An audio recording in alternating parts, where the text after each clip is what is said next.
Well, hello, friends, and welcome to From Busy to Rich.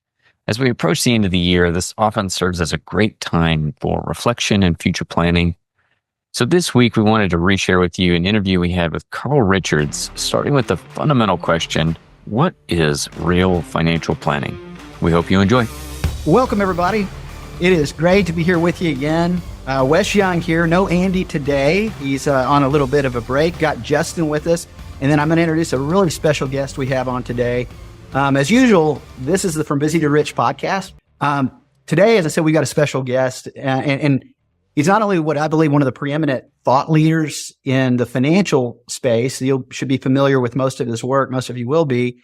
But really anybody that wants to live an intentional, meaningful life. And so Carl Richards, he's a CFP. He's the creator of the Sketch Guy column, which appeared weekly in the New York Times. Featured on Marketplace Money, Oprah.com, Forbes.com, frequent keynote speaker at financial conferences all across the world. Couple of awesome books too. If you're taking notes and you want to write down some books to listen to and buy, these are great. The One Page Financial Plan and Behavior Gap. Fantastic reads. Has a subscription-based podcast that I listen to every week, Behavior Gap Radio. And then one of the things I'm going to ask him to spend some time talking about today that I'm super excited about is the Society of Advice, that he has preeminent guests on that they talk through some really intentional, meaningful, and relevant topics, that you can make instantly actionable. So, with that, Carl, I just want to say thanks for being a part of the podcast today. Wes, thanks. I'm super excited to talk to you. This is fun. Thank you. Awesome. Yeah, we are in, this is why I thought it'd be so perfect. We're in a series right now, Carl, titled The Journey to Fee-Based Financial Planning. And the subtitle of today's is Real Financial Planning. And what I love about this setup is you have what I believe is one of the best definitions where you've wrapped language around what is real financial planning. And I thought a great way to dive into today is to have you just talk a little bit about that definition, and then let's dance into the things that ripple off of that are so meaningful and relevant in the advisor community. Yeah. Thank you. It's funny that that term real financial planning happened. I don't even know how long ago this was. More than a decade ago. I was at an FPA retreat event, and Tim Maurer, myself, and Michael Kitsis were on a panel back then. And I said something that I was frustrated about all the news about financial advice. Cause we always have this debate about whether we belong to a profession or an industry, and people get mad if you use the word. The reality is, hopefully we're becoming a profession, but we will always be part of a broader industry called the financial services industry. That's where we're going to sit, unfortunately.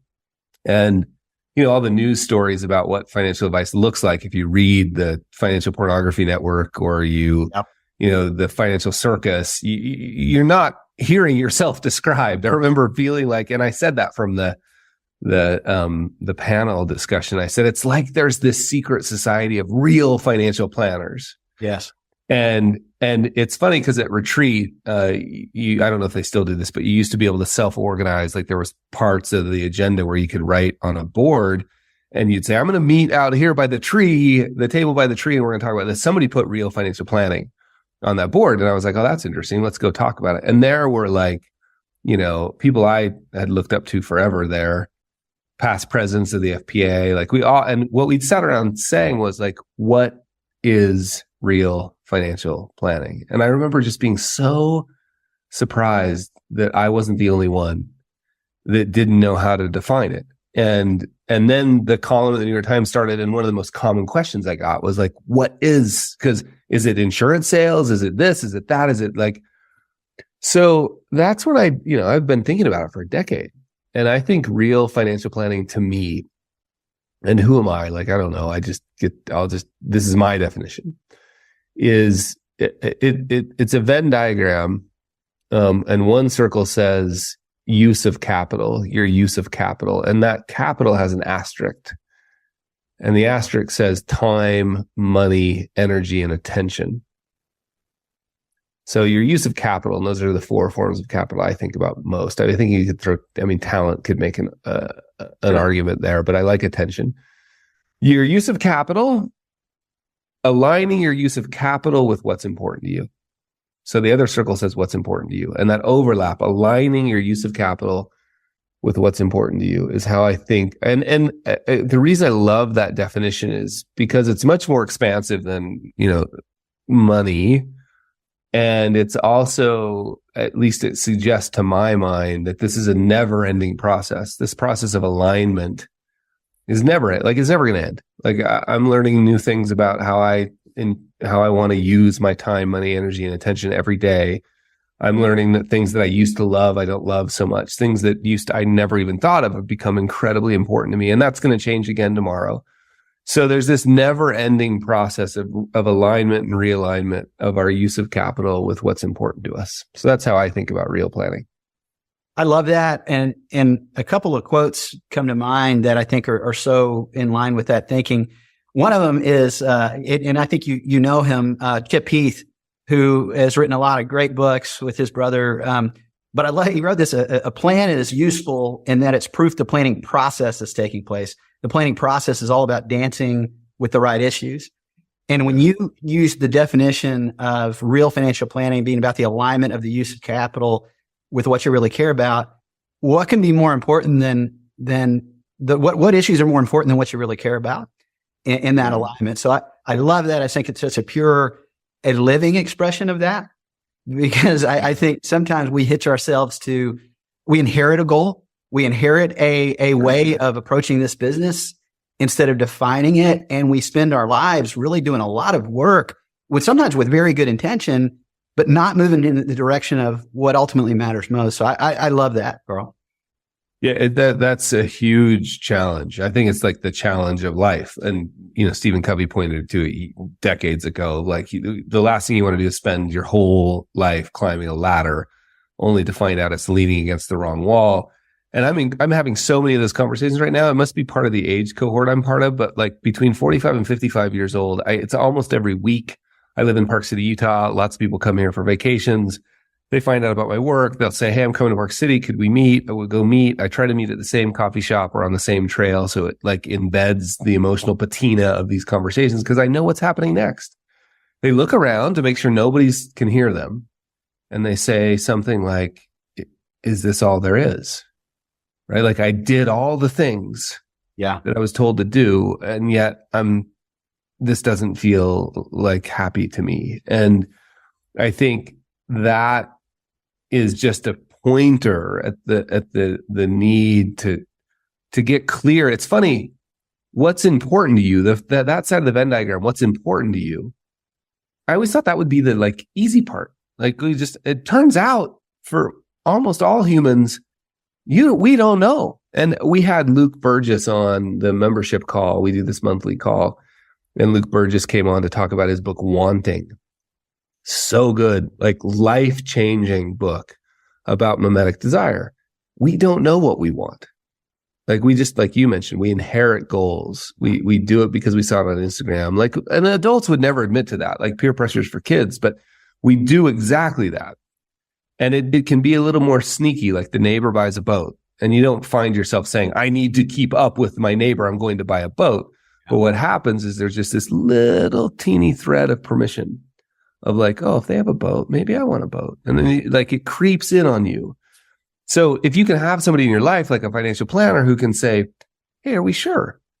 Like, it's fine if the boat's now more important than coaching your daughter's soccer team. Like, it's totally fine. I'm not judging. I'm going to keep my values off your plan. But that's not what you told me when we first met. Yeah. Right? That's beautiful work. I love that. I find all the time running up against this myself, which is why I think God has me do this for a living. So I have to hear myself talk about these things all the time. Sure. It's because I frequently, if I'm not careful, find myself trading what I want ultimately for something I can have immediately. And I think sometimes it's just because I forgot about what I thought I wanted ultimately, or I didn't do the work to actually define it in the first place, which is the scarier part to me. For sure. Both of those. And I think, like, look, we should be really clear about this. This is just called being human. Yeah. And like, we're all do it. There's this weird smugness that seems to enter the fight. Like, as we learn more about behavioral finance, I've watched this over the last decade. Like, we learn more about behavioral finance. We tend to like point at the people, the clients, and we're like, look, all those silly people making silly mistakes. Well, the reality is we do it more than anyone. Yeah. And, or at least as much. And it's just called being human. And so how do we deal with it? It's just a series of experiments, like these series of little tests and noticing like, oh, we went to a movie with friends. Our goal was to connect with the friends. So why don't we go to a dark room where we don't talk to each other? Oh, that didn't work very well. What if we invite them over for dinner? You know, like, oh, I want to retire on a sailboat. Have you ever been on a sailboat? Let's try that first. You know, like just this continual, like, let's just learn to question the assumptions we're making and then run little experiments. Hey, I want to start a restaurant. Have you ever had 12 people over to the house and cooked for them? Like, what if we try that? Like, I love that idea of just realizing like, we're all in this together. We don't have any clue. We're all mimetic. Yeah. And the best way to figure it out is to pay attention and test and practice. You know, Carl, one of the things that I find fascinating with one of the questions we often encourage advisors to ask, one of them we try and ask much to our clients, and this typically seems to find its way in like the newer folks, I think that are that first year. But the question we always ask, in addition to all the others, is, hey, what do you feel like a rich life looks like to you? Like if you're here, you know, even a couple of years from today, what matters to you? What's evolved that you're doing a day in the life of you and walk? And I almost find like giving them some markers, hey, do you enjoy travel? Do you enjoy going places with your kids? Do you enjoy and trying those on? But I'll tell you, and I don't know if it's because we live in Texas and it's like 100,000 degrees here right now. Right. But all of them say, well, I'd like to have a house in Colorado. Or maybe in your state, in Utah, where because the weather's nice. But then it's like, well, okay, have you tried that on? Have you right. Gone up and actually experienced it to really have some fun with it? Like they're so afraid of being wrong. I think sometimes that they tie every decision to eternity. It's like this plan that I'm doing instead of saying, let's do plan A. Let's engage in the dance. Yeah. Totally. I'm really good at tying every decision to eternity. Like I'm trying to buy a new mountain bike right now. I'm like, I gotta buy the bike I'm gonna keep for the rest of my life. I wrote a column about this for the Times. Like, I'm gonna hang this on the fire mantle over the fireplace when I'm done with it. Yeah. Turns out it's not like, yeah. So have you been there in the winter? Have you been there in the summer? Have you shoveled snow before? Like, have you been like, we have people that, yeah, tons of people I know moved to St. George, Utah. After this, we had a record-setting winter here. They all moved to St. George, but I know a lot of people that moved to St. George, Utah, because it's really warm down there. It's like kind of Phoenix. Think of Phoenix. And now it's August, and they're like, "Oh, I hate it down here." Like, it just wait till January when you're warm. Like, so yeah, I think it's smart. Like, what if we just ran little tests? What if we played a game? I love the term dance with it. Like, we have a phrase around here, dance with dragons. Like those things that used to be so scary. You don't have to kill them. That's right. But they breathe fire, but they also guard the gold. Right. What if we learn to dance with them instead? Now that's beautiful.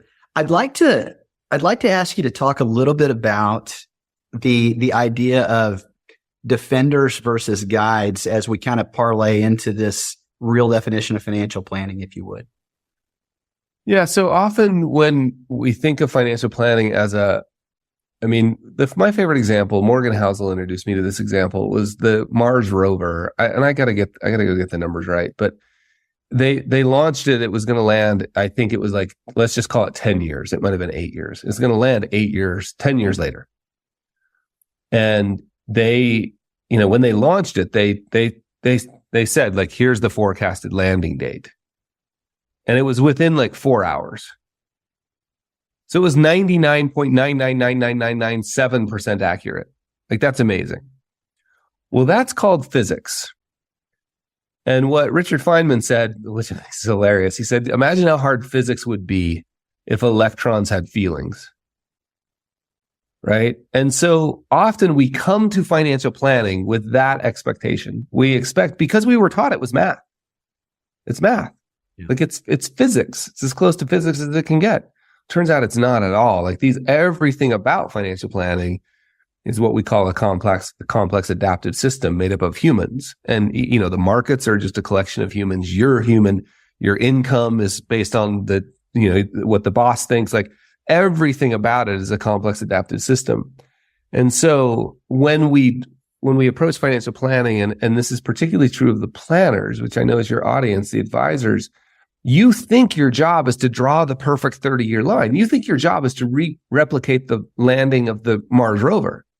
That's what you think your job is. That's probably what you were told, to deliver certainty, to protect against risk, to get rid of diversifiable risk, right? Well, so you draw that line using incredible tools. And look, drawing that line is an incredibly important skill. Like you've got to be a technical rock star. Like you've got to be good. I'm not downplaying that at all. You draw that line, you say you're 97.37% confidence using Monte Carlo in the line. Like everything feels great. And then you wake up and the next day, the inheritance doesn't come, the house doesn't sell for what you thought, the market changes. There's a million things that could happen. And you're off the line. So you've got a choice at that point. And this is really, really important. Like if you see yourself as a professional line drawer, then you naturally become a little defensive. Don't you know the 10 best days, if you miss the 10 best days of the market, like all that kind of like throwing facts and figures at people comes from the feeling of like, no, the line, like it's good. Like it doesn't matter. But if you understand that the line was important, but it was only important because it gave me a sense of direction and a little bit of a gravitational pull. Financial planning is not about getting things precisely correct today. You can't kitsis your way into this. Yeah. I love using kitsis as a verb. You no matter how many spreadsheets you build, you're never going to be able to build a correct model. The only thing you know for sure about the financial plan you just built for a client is that it's wrong. You just don't know how yet. And so if you understand that, you become much more like a guide in a changing landscape. So instead of defending the map, you're a guide. Well, what does a guide do? I mean, I've been a guide and I've been guided in pretty crazy situations in the mountains and on rivers and oceans around the world. And every single time I've either been a guide or been guided, we started with a really clear plan. Like we had a route drawn, we checked the weather, we did everything we could. And then absolutely every time the plan blows up. And what I've learned is that at the moments when the plan blows up, if I get defensive or scared or nervous, I mean, the only thing scarier than being in a plane with turbulence is having your pilot come on and go, hey, I'm really scared right now. I mean, or say, I know you're feeling those bumps, but that's not really happening because I have the perfect plan. That's the only thing. So what you need from a guide is to say, hey, yeah, that's a big storm. I didn't see it coming either. Believe me, we did all the work before. It wasn't in the forecast, but now we're in it. And guess what? We're not going to be able to go where thought we were going to go, but I got a whole bunch. I'm a trained decision maker in the face of irreducible uncertainty. I got a whole bunch of tools in this backpack. So all we really need to know is where are we now and what are we going to do next? And then new information is going to show up and that will help us make the next decision. So if you sort of embrace the idea that your job is to navigate irreducible uncertainty, it's not to get rid of uncertainty. Yes, technical tools, insurance, all those things can get rid of some uncertainty, but you're still left. Risk is what's left over after you think you've thought of everything. Right. Risk is going to show up, and your job at that point is not to be defensive. It's not to feel bad, and this is important because I know planners care so deeply, and then the plan doesn't work, and you feel like you did something wrong. It's not your job. Your job is now to say, yeah, it's a big storm. And it could be a positive storm, by the way, but that's a big storm. Let's get together and figure out what to do about it. I want you to know I'm really good at making decisions with incomplete information, really good at it. And in fact, I got a whole process. Turns out there's all this research around how to make decisions in the face of irreducible uncertainty. Get better at that. Yeah. Get better at that. That to me is such a beautiful job. And by the way, I also love calling it reality-based financial planning instead of this fantasy-based financial planning. I love that you use the idea or the concept of maps and using a guide. I had a unique background before coming into the financial services. I was actually in special forces. I was a Green Beret. And a big part of what we did was land navigation and training on that. And so you'd always plan out your route for the maps to what you thought was going to be like the best way to get there, right? Like, and we even had a what we call a PACE plan. So you get your primary, alternate, contingency, and emergency. So that if this doesn't happen, then we fall back on this. And regardless of the situation, to your point, like it always blows up. So what we found, and I think this, and I'd love to get your thoughts on this, but from a planning standpoint for map reading and then just financial planning, like the importance of, we had checkpoints or phases essentially. Like we've got this idea of where we want to go and how we're going to get there, but we were really good at being able to make those course corrections like at certain points. We could recognize here's where we are in relation to where we thought we were going to be at this point. And to your point, like we're not caught off guard that there is a storm. We know they're going to happen, and we can make these kind of course corrections along the way to navigate, because I've traveled a long distance through mountains, similar to you, through some weird scenarios, and never once was it a straight line. I might have thought it's going to come out as a straight line, but there's a waterfall, things happen. You get chased off by a bear. Like it's just part of life. So it's coming up with the scenarios of how are you putting in the metrics that you need or the phases to be able to say, where am I in relation to this? So I can make a course correction, and then leading clients from there. Yeah, no, I love that. Yeah. And a lot of the good work around this navigating uncertainty comes from military doctrine, sort of ODA loops. Mm-hmm. And the idea that, no plan survives first contact with the enemy, all that stuff is pointing to the same idea that like, yeah, that's cute that you have a plan. And by the way, incredibly important. Like I use that phrase a lot, like that's cute. I don't mean to be dismissive about it. It's incredibly important. And it doesn't matter at all. Like that's the cool thing. Like being a financial planner requires you to be an adult, and adults can hold two competing truths in their heads at the same time. That financial plan that you're building is incredibly important, and it's totally worthless. Yes. Right. And we got to be able to hold those things in the same time. So in terms of check-in, one way I like to think about it is from the literature, the way to navigate a complex adaptive system is what we're pointing to. The way to navigate one, the only way really to navigate one, is to get really clear about where you are today, and then the literature says, solve for the next local optimum. I love that language.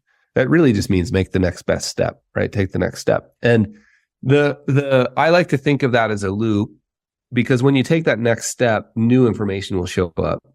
It's just literally like physically try this sometime, look really hard, like stand in a room and, maybe your office at home or something. And from where you're standing, analyze everything you can possibly see, like take note of it. Like you could even write it down, then take one step forward. Like one step forward, and new information will show up. You'll be able to see things you couldn't see before. And that new information only became available because you took action. And so I think that loop between where am I today, what's the next best step is, and you can play with those. Like if the next best step is too scary, make it smaller. Yeah. And then you can also play with the cycle, the throughput of that cycle. Where am I? Next best step. That largely is dependent on the variability of the volatility of the situation, right? So if you have a client with a pension and, retired, they live way below their means, like it doesn't really matter what the market does very much at all.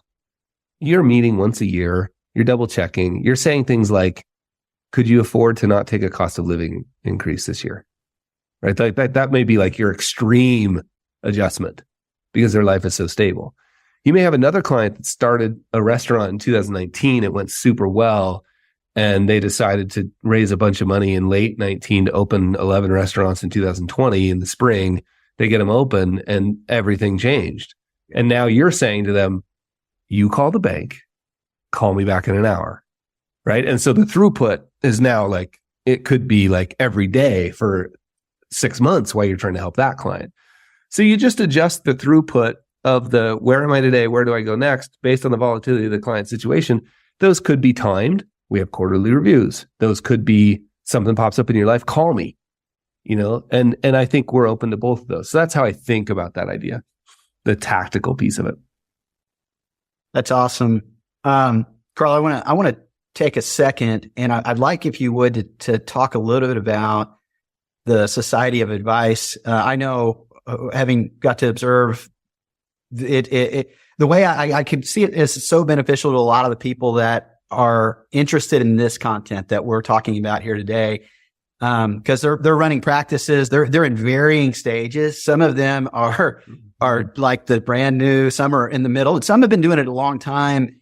And there's so many different aspects of things. And really, I had a friend of mine mentioned this the other day. He said, Wes, what I'm trying to do is prevent myself from becoming an arsonist. I said, well, what do you mean an arsonist? He said, because I find myself, I get in these modes, my mental modes, whether it's hiring people or it's a way to think about marketing or it's a way to think about, and I feel like I'm always going from one fire and putting it out in the next. And then I ask myself, maybe I'm the arsonist. Maybe it's the story I'm telling myself that's causing these things. And one of the things I'd say about so much of your work that's been personally helpful to me is it keeps me from being an arsonist in a lot of ways. It helps like mentally and emotionally be fit to do this kind of work. And I know Society of Advice has a lot of great communicators that you bring on and have great conversations with. So if you would speak to that, because I think if there's a takeaway that I would leave everybody with today, certainly is all these things we talked about, but what could you go do that's going to help keep you from being an arsonist or keep you mentally fit to where you enjoy this dance of what we get to do every day? Yeah, thank you, by the way. And that's really a great analogy. So the Society of Advice, really, I started having conversations. One of them was actually with Dan Heath. Seth Godin was one that really changed things a bit. I was having a private conversation with both of them. So I spoke at an event that Seth spoke at, and we were having lunch, and it was a financial advisor event. And the place we were having lunch was right outside of the main thing. And so I heard Seth speak, and I had heard him speak earlier that week at a like a real estate or a marketing convention. And he gave the same talk, which is what you do. Yeah. So I'm not pointing fingers at all. Like, this is what you do. Then Seth and I are having lunch, and I'm asking him specific questions about his work and how it relates to financial advisors. And this repeated with Dan Heath, and it happened to be in China. We were both spoken at an event in China, and we didn't really even know it until we got there. And while I'm talking to Seth, I could see advisors walking in, like trying to listen in. And I remember thinking, like, this conversation would be so valuable. I wish this was recorded, because I was drawing out like the specifics of his work as it applies. It wasn't the general principles.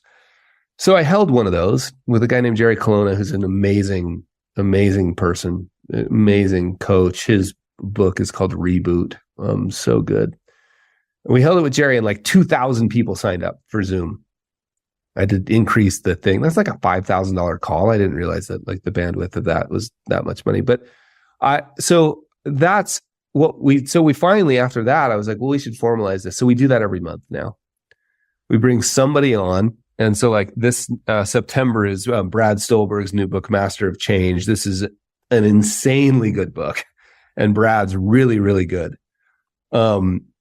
And I just have it's basically a private conversation between me and somebody I find interesting, and therefore I hope you will find interesting. Sometimes they're best-selling authors.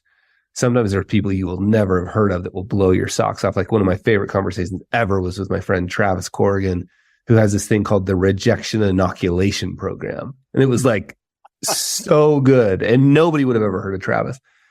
So every month we have that. Now that's the purpose for what we get together. But here's what it is. And this is what you could do, whether you join the membership or not. It's $147 a month. Your first month is free. So like, it's basically risk-free. You go attend a meeting, decide if you like it. But independent of whether you do or not, here's what really the value is. The value is it's a 90-minute meditation on business. I don't know what I don't do And what I've been tempted to do, because we could sell a crap ton of it, is like tactics and tips and tricks and shortcuts and hacks. Yeah. Here's the problem. That's a never-ending hamster wheel. Like what we're trying to do with the society is to teach people, like, you are the only guru that matters. You are. Because all we're trying to do is create space. So the live call is the thing. The 90 minutes a month on your calendar, cameras on, distractions off. Being there intentionally, what will happen is an insight will occur to you. And I'm just trying to create conversations that will spark insights. But the insight that occurs to you will be different than the person sitting next to you on Zoom. And I would never pretend to be able to tell you what you should do. Yes. So I just think of it as a chance to work. So you don't need the membership to do that. Like, set aside 90 minutes, go on a walk and ask yourself one question. Like, what should I do next? Like, there's really two big questions. One is, where do I really want to go? Like the big stake way out there on the ground, just so you have a sense of direction. Yeah. Don't Don't hold too tight to that. Just guess. It's fine. Then the next question is, what should I do next? What's the one thing, if I did it today, it would change my life and my business? One thing. And I'm just trying to create a space where that will happen. And we'll ask you about it. In the membership call, we always say, like, what's the one thing that occurred to you today? But that's what it is. So you can do it whether you join the membership or not. Just, I think we all spend so much time looking for answers from experts. And then what we do is we get the answer from the expert and we do it. And we find out it doesn't apply to us and it's not a right thing. And then we go look for the next expert. And then we see our clients do this with market forecasts. Yeah. Smart Money's, is Smart Money still around? Smart Money's list of 10 mutual funds. That didn't work. I'll buy Money magazines. Like, you just go from one expert to the next. We spend so much time doing that. I'm just saying, what if we stopped? Your own intuition is the thing that actually matters the most and will be the most long lasting for you. Let's create spaces where that intuition will serve you. That's it. That's awesome. Carl, I can't thank you enough for being a part of what we did here today. And for all you who are listening, I get frequent questions all the time. Hey, Wes, what are you doing? What kind of things do you follow? And if you're not following Carl, you're not doing what I'm doing. And I would highly recommend you go to the societyofadvice.com, check it out, and really just use that as that moment of meditation to really keep you from being an arsonist, because we need it. We need it. All of us do. And we should enjoy this work we do. It should be fun, not full of fires. And the way you do that's keeping your head healthy. And this is a great way to do it. Carl, thank you. You're a blessing. Oh, amazing. So much fun. And thank you. Thanks for the work you're doing.